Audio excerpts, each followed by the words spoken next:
Assalamu alaikum, I'm Aisha and you're watching Samaa News. Here are today's headlines. U.S. Secretary of State Marco Rubio has said that Washington expects to receive Iran's response to a U.S. proposal later on Friday, expressing hope that Tehran presents a serious offer that could open the door to negotiations. Speaking during a visit to Italy, Rubio said the United States had not yet received the reply, but remained focused on diplomacy. He also ruled out talks with Hezbollah, saying Washington's engagement remains centered on the Lebanese government amid rising regional tensions. Iranian Foreign Minister Abbas Araghchi has rejected U.S. intelligence claims that Tehran's military capabilities were weakened by the war, saying Iran's missile inventory now stands at 120% of pre-war levels. In a social media post, Araghchi accused Washington of repeatedly choosing reckless military adventure whenever diplomacy is possible. USN and Iranian forces have clashed in the Gulf, and the UAE came under renewed attack, endangering a month-old ceasefire and shaking hopes for a diplomatic solution to the crisis. US President Donald Trump said 3 US Navy destroyers were attacked as they moved through the strait. He said there was no damage to the destroyers, but great damage done to the Iranian attackers. Trump later told reporters the ceasefire was still in effect.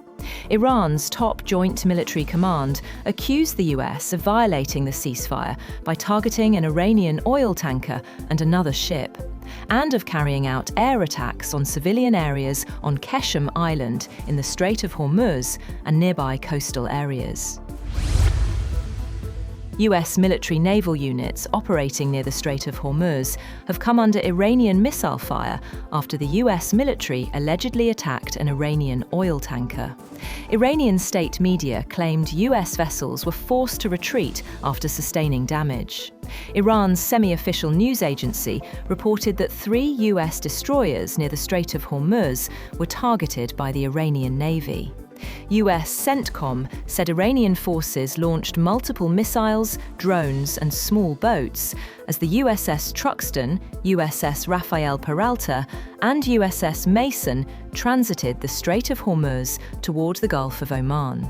It said no US assets were struck. Later, the U.S. military says it has struck 2 empty Iranian-flagged oil tankers that were attempting to violate Washington's ongoing blockade against Iran. U.S. Central Command said the vessels were no longer transiting toward Iranian territory after the operation, adding that a 3rd Iranian-flagged ship had already been disabled earlier this week. Earlier in the day, the CENTCOM claimed that American forces were preventing more than 70 tankers from entering or leaving Iranian ports as part of efforts to restrict Tehran's oil exports. The command said the vessels had the capacity to transport more than 166 million barrels of Iranian oil worth more than $13 billion. The US military has carried out strikes on Iran's Qeshm port and Bandar Abbas.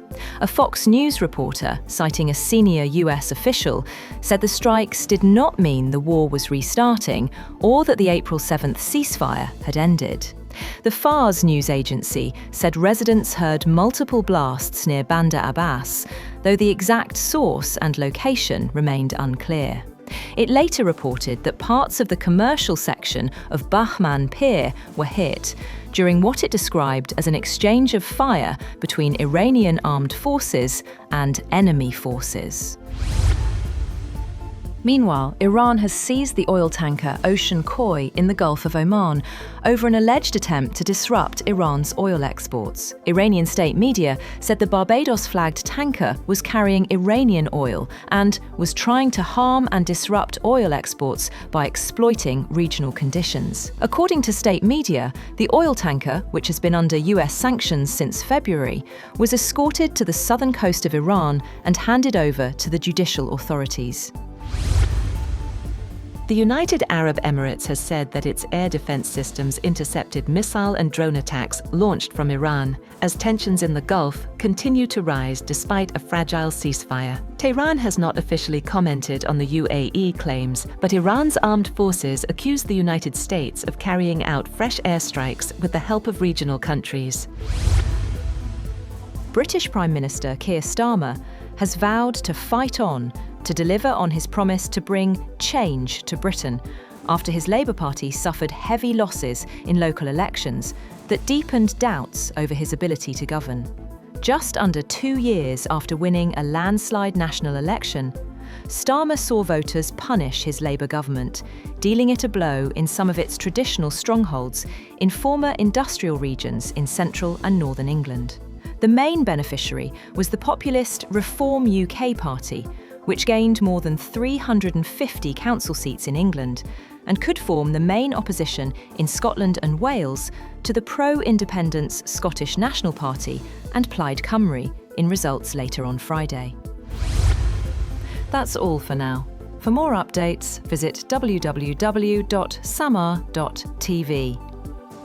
Thank you for watching Samaa News.